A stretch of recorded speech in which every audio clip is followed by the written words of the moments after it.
Amigos, hoy martes 13 de enero de 2026 iniciamos a las 8 de la noche a través del canal de YouTube Wilson Tamayo nuestra novena a Nuestra Señora que desata los nudos. Para que nadie se pierda la novena y podamos invitar a muchas más personas, hemos creado unos grupos de WhatsApp a través de los cuales les enviaremos el link previamente y así lo podamos distribuir a quienes se quieran conectar con nosotros. Es muy fácil suscribirse a estos grupos de WhatsApp y es completamente gratuito. Simplemente ingresan al link que les dejaré debajo del video y allí ingresan a uno de los grupos que aparecen. Les espero esta noche. Por favor, comparte con los que más puedas esta novena para que seamos muchos los que oremos por tus intenciones y por las nuestras. Que la gracia de Dios sea contigo. Bendiciones.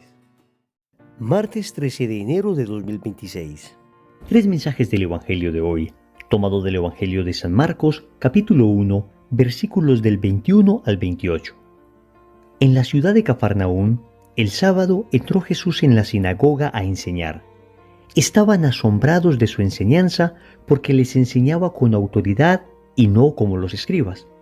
Había precisamente en su sinagoga un hombre que tenía un espíritu inmundo y se puso a gritar: ¿Qué tenemos que ver nosotros contigo, Jesús Nazareno? ¿Has venido a acabar con nosotros? Sé quién eres, el Santo de Dios. Jesús lo increpó: Cállate y sal de él. El espíritu inmundo lo retorció violentamente y dando un grito muy fuerte salió de él. Todos se preguntaron estupefactos: ¿Qué es esto? Una enseñanza nueva expuesta con autoridad. Incluso manda a los espíritus inmundos y le obedecen. Su fama se extendió enseguida por todas partes, alcanzando la comarca entera de Galilea. Palabra del Señor. Gloria a ti, Señor Jesús.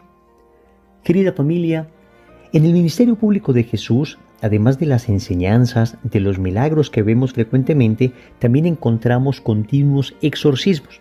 Y con ellos el Señor ya está manifestando el carácter espiritual de la redención.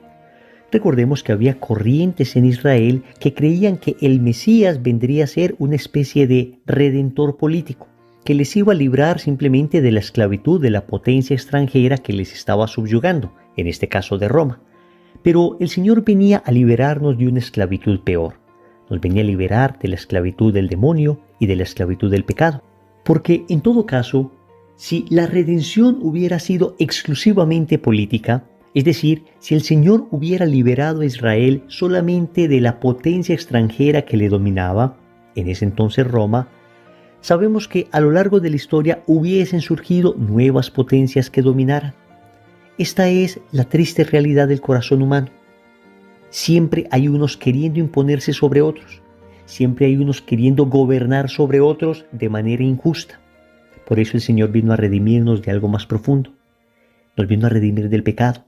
Porque es el pecado en el corazón del hombre el que genera todo este tipo de esclavitudes, el que genera todo este tipo de injusticias. Vamos entonces a meditar 3 mensajes de este Evangelio. Primero, que tus obras hablen por ti. Segundo, no solo es saber, es vivir. Tercero, estás en combate espiritual.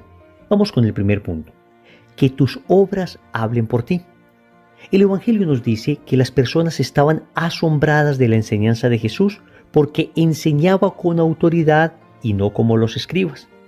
Y al final del Evangelio se dice que todos estaban estupefactos y se preguntaban: ¿qué es esto? Una enseñanza nueva expuesta con autoridad. Y se sorprenden porque incluso el Señor mandaba a los espíritus inmundos y estos le obedecían. Esto, por supuesto, logró que la fama del Señor se extendiera por todas partes. Queridos amigos, aquí estamos viendo la autoridad de Jesús que reposaba no solamente en sus palabras, sino en sus acciones. El Señor no solamente predicaba hermoso, el Señor no solamente tenía un mensaje contundente, el Señor no solamente tenía fuerza en sus palabras, sino que sus palabras estaban respaldadas por sus hechos. Y de tal manera el Señor estaba predicando contra el mal, que ese mal incluso salía de las personas. De tal manera era la autoridad contra el demonio, que el demonio efectivamente salía de la gente. La coherencia de Jesús les llevará hasta la cruz. El Señor respaldará incluso con su propia vida todo lo que ha dicho. no va a ceder absolutamente en nada. Esto después harán los apóstoles cuando mueran mártires por aquello que creen, por aquello que predicaban. Y es el Evangelio el que hoy nos está invitando a nosotros a hacer lo mismo. Y esto es particularmente importante en nuestra cultura. Una cultura que tal vez se cansó de discursos, pero que está sedienta de testigos. Una cultura que se cansó de que la gente hable bonito y no viva aquello que habla. Se cansó de que la autoridad dependa de un papel que le dan a una persona y no del testimonio de su vida coherente. Por eso el Evangelio hoy nos habla y nos pide que seamos coherentes. Nos pide que nuestras obras sean más elocuentes que nuestras palabras. He dicho esto en varias ocasiones, pero me encanta repetirlo. Alguna religiosa española decía que hoy los jóvenes escuchan a través de sus ojos. Es bastante curiosa la expresión, pero lo que trata de decir es que están cansados de discursos, pero quieren ver testigos, quieren ver personas que viven aquello que predican, que viven aquello que creen, personas que tienen autoridad, porque no solo hablan, sino que viven conforme a aquello que hablan. Y eso nos lleva al segundo punto. No solo es saber, es vivir. Es increíble lo que los demonios le dicen a Jesús. ¿Qué tenemos que ver nosotros contigo, Jesús Nazareno? ¿Has venido a acabar con nosotros? Sé quién eres, el Santo de Dios. Querida familia, estos demonios sabían quién era Jesús. Y sin embargo, esto no les dio la salvación. Porque no basta con saber, no basta con entender. Claro que es importante saber, claro que es importante entender, claro que es importante meditar la palabra de Dios y tratar de comprenderla en su profundidad. Pero si esto no se hace vida, si esto no se traduce en obras concretas, si de la razón no pasa al corazón y del corazón no pasa a la vida, pues nos estaremos comportando como estos demonios. Reconocemos a Jesús, sabemos quién es Él, pero no nos salvamos. Pero no queremos aceptar su salvación. Esto tiene mucho que ver con aquello que el apóstol Santiago dice en su carta en el capítulo 2, versículo 19. ¿Tú crees que hay un solo Dios? Haces bien. También los demonios lo creen y tiemblan. Qué tremendas palabras del apóstol Santiago y caen como anillo al dedo a esta meditación. Familia, tal vez esto es lo que más me toca a mí el corazón de este evangelio. Y particularmente me toca el corazón porque he sido una persona a la que le ha encantado conocer. He querido profundizar mucho en la palabra, he querido profundizar mucho en mi fe, pero hoy el evangelio me está exhortando y me está diciendo, y de todo esto que has estudiado, y de todo lo que conoces de Jesús, ¿cuánto vives? Recuerda que al que mucho se le da, mucho se le exige. Y entonces la tentación podría ser, muy bien, entonces prefiero no saber más, porque si me van a exigir más, prefiero no saber más. No, queridos amigos, la solución no es esa. La solución es, si sé más, entonces voy a pedir la gracia para vivir mejor. La gracia para ser más coherente. Porque ciertamente el conocimiento de la palabra libera. El conocimiento de la palabra nos ilumina en medio de las tinieblas en que nos encontramos. El conocimiento de la palabra nos llena de gozo. El conocer a Jesús nos llena de entusiasmo. Entonces debemos pedirle a Dios la gracia de poder vivir aquello que conocemos, de no ser como estos demonios. Reconocían a Jesús, pero no vivían la enseñanza de Jesús. Y para ello, pues nosotros tenemos la ayuda de la gracia. Es que nadie te está diciendo que solo lo vas a lograr. Nadie te está diciendo que con tus propias fuerzas lo vas a lograr. El Señor siempre nos garantizó su presencia. Él dice que Él es la vid y que nosotros somos los sarmientos, y que lejos de Él no podemos hacer nada. Es decir, la única manera para que la palabra de Dios no se quede solamente en nuestra cabeza, sino que baje al corazón y del corazón llegue a nuestras manos, a nuestras obras concretas, la única manera es pedir a Dios la gracia. Por eso no nos cansamos de repetir en estas meditaciones aquella oración de San Agustín. Señor, dame lo que me pides y pídeme lo que quieras. Señor, tú hoy en la palabra me estás exhortando. Y me estás pidiendo que no solamente deje el conocimiento en mi cabeza, sino que lo haga vida. Pues dame la gracia, Señor, para hacerlo, porque yo solo no soy capaz. Yo me esforzaré orando, me esforzaré tratando de cumplir con aquello que me pides, pero tu gracia es finalmente la que lo logrará en mí. Señor, dame lo que me pides y pídeme lo que quieras.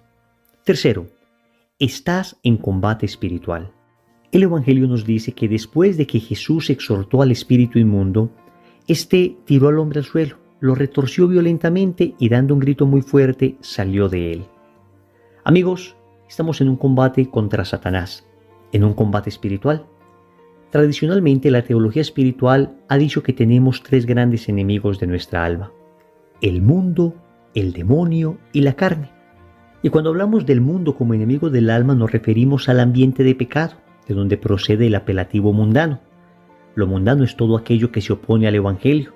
Lo mundano se expresa en todos aquellos ambientes que son contrarios a la enseñanza de Jesús, que se burlan de Cristo, que tienen sus propias máximas, que tienen su propia filosofía contraria a la del Evangelio. Ese es un gran enemigo, el mundo. Luego está el demonio, que hoy Jesús expulsa y que nos muestra que Él tiene el poder para expulsar. Finalmente está la carne, que se refiere a la sensualidad, a los apetitos desordenados que tenemos dentro de nosotros. Son tres enemigos del alma que de alguna manera nos llevan al más importante de todos nuestros enemigos, que es el pecado. Porque cualquier otro enemigo finalmente podrá matar nuestro cuerpo, pero solo el pecado puede matar nuestra alma eternamente. Esto significa que hay que combatir, significa que hay que luchar. Por eso el apóstol San Pablo en la carta a los Efesios, en el capítulo 6, versículo 10, nos exhorta para el combate. Y así dice: por lo demás, fortaleceos en el Señor y en la fuerza de su poder. Revestíos de las armas de Dios para poder resistir a las acechanzas del diablo. Porque nuestra lucha no es contra la carne y la sangre, sino contra los principados, contra las potestades, contra los dominadores de este mundo tenebroso, contra los espíritus del mal que están en las alturas. Hasta aquí la cita del apóstol San Pablo.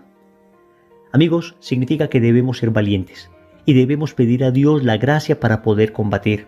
El Señor no te va a abandonar, pero tienes que entender que la vida espiritual implica eso: combate, esfuerzo, trabajo interior. Hay personas que quisieran vivir una espiritualidad solamente de tranquilidad, de paz, de serenidad, algo así como lo que propone la nueva era. Déjame decirte que la espiritualidad cristiana sí encuentra la paz, pero solo como fruto del combate. La paz para los cristianos no es un fin en sí mismo, sino una consecuencia del cumplimiento de la voluntad de Dios. Estas espiritualidades más bien importadas de Oriente, estas espiritualidades que se agrupan en lo que conocemos como la nueva era, le han hecho mucho daño a las personas católicas, porque nos han hecho creer que se puede vivir la vida espiritual sin ningún tipo de lucha, sin ningún tipo de combate. Y el Señor nos ha dicho con toda claridad que el que quiera venir en pos de Él debe negarse a sí mismo, cargar su cruz y seguirle. Cuando cumplimos la voluntad de Dios, cuando combatimos adecuadamente, entonces se obtiene la paz interior, la paz de saber que estamos viviendo conforme a lo que Dios enseña. Y ahí se cumple lo que dice una bellísima oración litúrgica: en tu voluntad, Señor, está mi paz. Oremos. Amado Señor, hablabas con autoridad y vivías con autoridad, y hoy nos exhortas a nosotros para que nuestras obras hablen más que nuestras palabras. Y eso es una gracia que te pedimos hoy, porque solos no somos capaces. Sí, Señor, nos encanta escuchar tu palabra, nos encanta instruirnos con aquello que nos enseñas, pero en ocasiones no vivimos aquello que tú nos dices. Por eso hoy pedimos la fuerza de tu Espíritu Santo para poder ser coherentes, para poder ser consistentes en nuestro interior, que aquello que creemos sea lo mismo que vivimos. Y esto, Señor, implica un combate. Y si no es tu gracia la que combate en nosotros, vamos a perder. Por eso te lo digo hoy una y mil veces: Señor, dame lo que me pides y pídeme lo que quieras. Amén. Recordemos entonces: primero, que tus obras hablen por ti. Segundo, no es solo saber, es vivir. Tercero, estás en combate espiritual. Compromiso. Les invito para que oremos a San Miguel Arcángel con la bellísima oración compuesta por el Papa León XIII, que empieza diciendo: San Miguel Arcángel, defiéndenos en la pelea. En el nombre del Padre, y del Hijo, y del Espíritu Santo. Amén.